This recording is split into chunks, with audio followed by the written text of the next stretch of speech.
Whoa. Hey, thanks for coming and watching.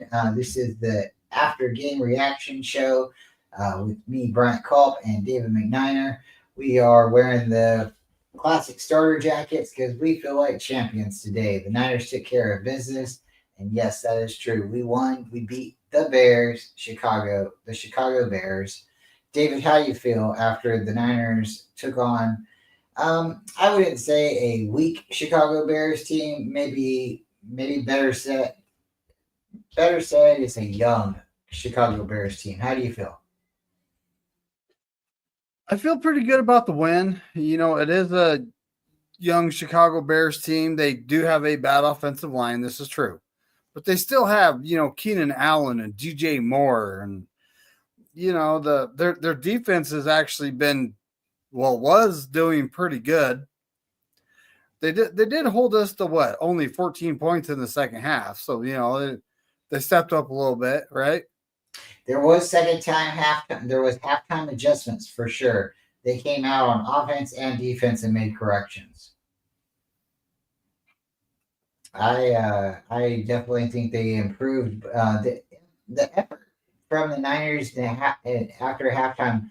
It was still there, but I believe because they felt like they had such a significant lead, they took the gas off a little bit. The pedal off the metal, and that's one thing that I think Kyle should try to continue to keep his you know floor to the pedal to the floor.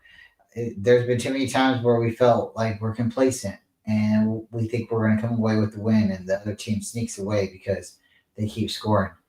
Hey, shout out to the Los Angeles Rams for being scrappy. I think that's a good way to call them. They took care of business against the Buffalo Bills. It would have been interesting to see how we would have played against them in a non-snow game. But LA, Sunshine LA, they got that dome stadium and they were able to play. And somehow, some way, Matthew Stafford, he's a Super Bowl quarterback. Once again, shout out to them. But I think they took care of business. So, David, our next game is against, I want to say, the Los Angeles Rams.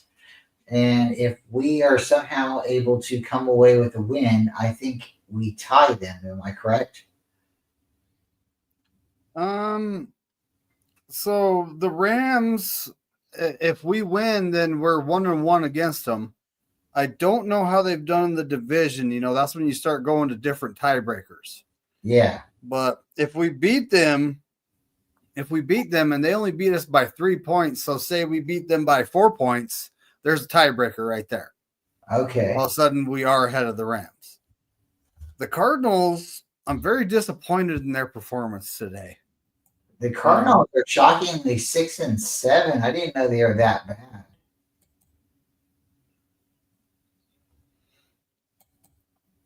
Well,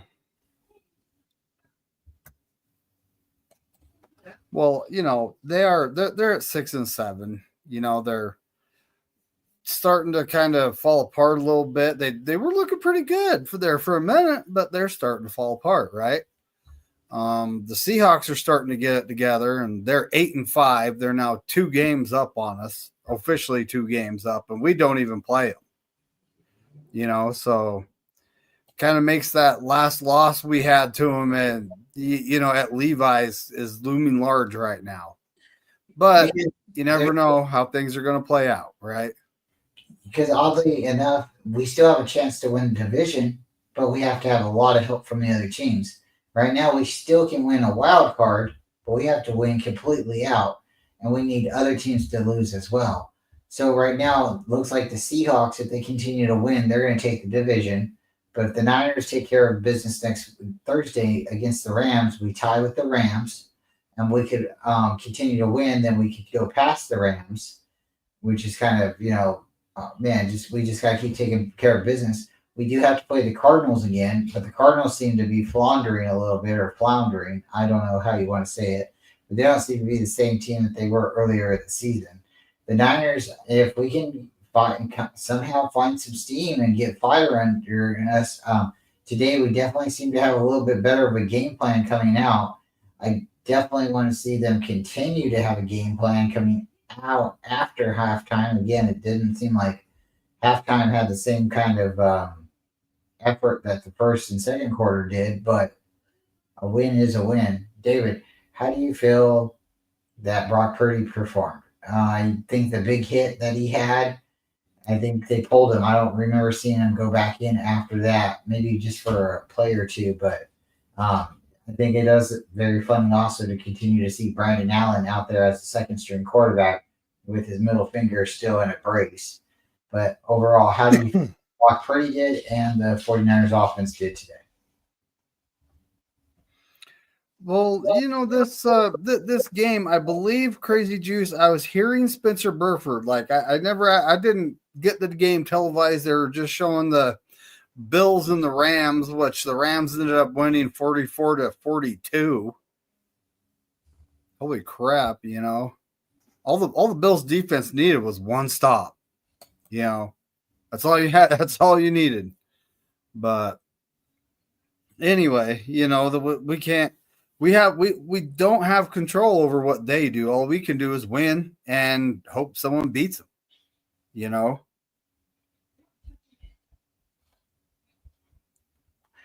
Well, that's correct too. The wild card would go to the north, but there's a good potential chance because there's now 4 division games, 4 division teams that go, and then there's 3 other divisions, 3 other teams that could potentially make the wild card. So there's still a chance. We're still in the hunt. With Atlanta losing today, that helps the 49ers. I didn't recall what the score was for the Raiders and Buccaneers game. We need the Buccaneers to lose as much as any other team as well. We have the tiebreaker over the Buccaneers. So today's game was, very, very nice to see. The outcome. The Niners overall, all phases of the team played well.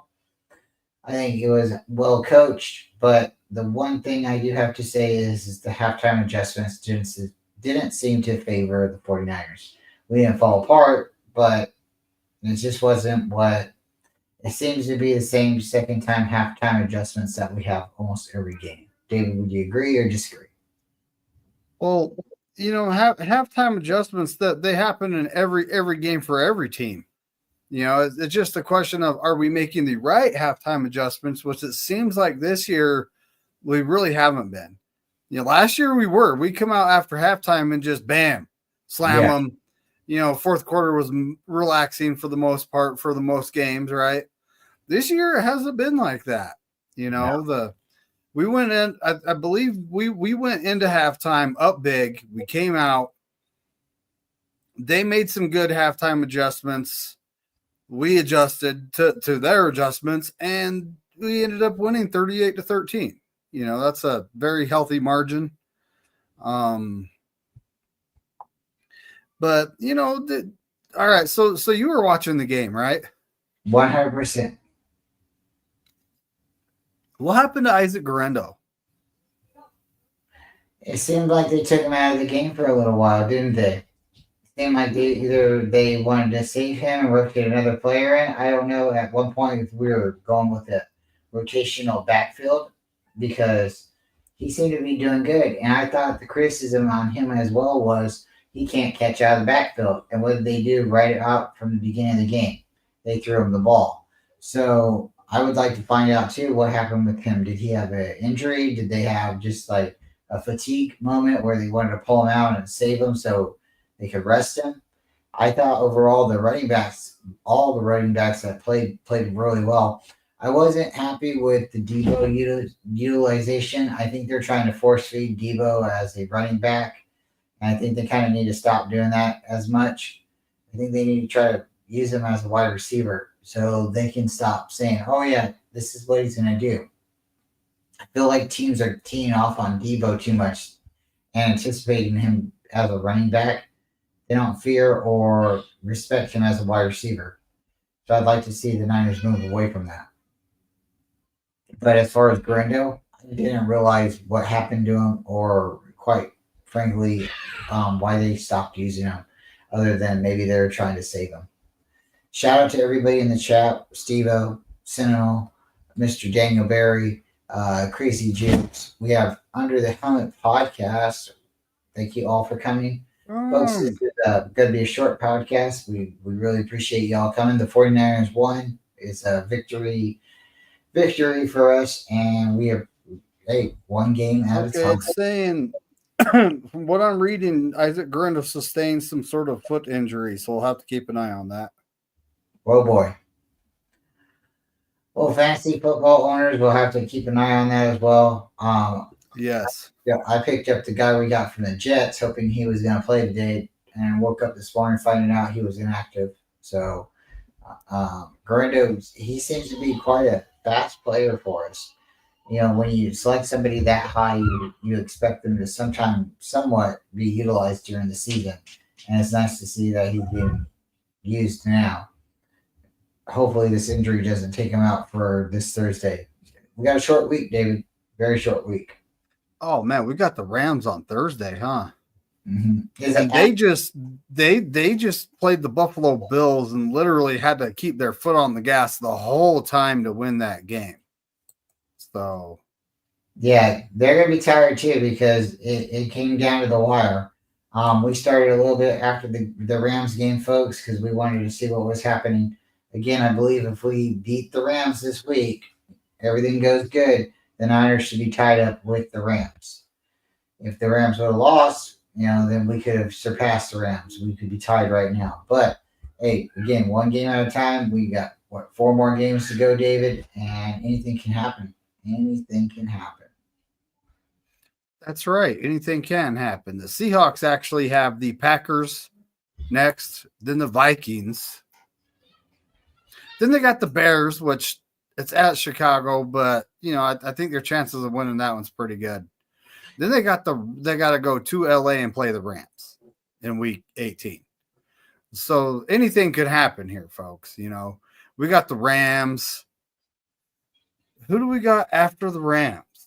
Is it Detroit? I believe it is. I believe we go to Detroit, but I'm going to look at that real quick because is it at Detroit? Ooh, no, it's at Levi's. Oh wow, that makes a big difference. That makes a big home field advantage win for us in favor of us. Oh boy, no, we actually have the Dolphins coming to town. Okay, Dolphins first. Steve-O said it as well. And so it's the Rams, Dolphins, Lions, then Cardinals. That's the rest of our schedule. One game at a time, though. We got the Thursday night matchup versus the Rams coming up. Once again, Rams, Dolphins, Lions, Cardinals. Looks like if I don't know if you're vegan or not. I know you're not a vegan, but it looks like we can take on the Rams, have a little bit of lamb chops, maybe eat some tuna fish, and let's go. Keep just going down the menu. The Lions, they're predators, but we just have to be mightier, right? We have to take over and say we're the kings of the jungle. And then we got Cardinals, so everybody bust out some turkey or bust out some chicken. We like to call them the red chickens around here. Get you some red chicken. Put some hot sauce on that. And let's just keep going. Again, one game at a time, folks. We appreciate you all coming. We're going to keep it short. And let's, David, if you had to, predict the Seahawks schedule, would you say 2-2 would be fair for the next 4 games? I'm thinking it should be, and then it's like I think they swept Arizona though. Did they lose they lost once to us. This is the thing. Is an interdivision schedule. I mean, we might not have much working for us here. Because we lost those against the Cardinals and the Rams early, which if we win one of those games, things could be totally different. And with the Cardinals in 7, I don't know what the remaining games for the Cardinals are, but they swept the Seahawks. They got beat by the Rams. Do you have the last 4 games for the Seahawks for the Cardinals? Oh boy. So they got beat by the Rams. They swept the Seahawks. They got beat by us. So if the Rams sweep the Seahawks, and that makes the Cardinals. If the Rams sweep the Seahawks, that makes their interdivision record the same as ours. So then it will come down to points scored against, and they only beat us. How much did they beat us by?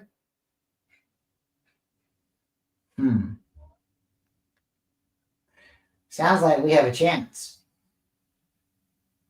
That's what it sounds That's exactly like. it. It could come down to some tricky tiebreakers. Oh my goodness. The Cardinals have the Patriots coming to town. Then they have the Panthers, and the Panthers are playing pretty good football right now. I don't care what anybody says. Yeah, they're scrappy. And Then they play the Rams, Mhm. then us. So Sounds like they could go 2-2. Sounds like they could lose to the Patriots, or they win the Patriots and Carolina, lose to the Rams and the Niners. It sounds like they could go 2-2. yes. Sounds like all three teams can go 2-2. And that's just, again, folks, in our humble opinion as 49er fans, but also 49er fans that are also football fans. David, final thoughts. One game at a time. You know, we got to keep it going forward. All we can do is win and see what happens at the end, right? That's all we can do. So, all right, we beat the Seahawks by 12, and they beat us by 3. So points differential, we have them if it comes down to that tiebreaker. But this is going to be an absolute mess going forward. Yes. Well, I'm very proud of the team, very proud of the younger members of the 49ers. I believe they stepped up. I believe everyone played really well, and I'm proud to call myself a 49er fan today. David, are you happy with the execution, the overall outcome of the game? And are you as well proud again to call yourself a 49er fan? We didn't have to play on snow today. I'm very proud to call myself a 49er fan, you know, very proud. So winning or losing, I'm always a 49er fan. Red and gold till I'm dead and cold. Always, You know? always. Once again, folks, sorry we didn't appear last week. That game got us the chills, and after it, I think the only thing that was left to do is just go to bed. So, with that said, we won today, and that's again one game at a time. Hope to see you next week. And with that, go 49ers, David.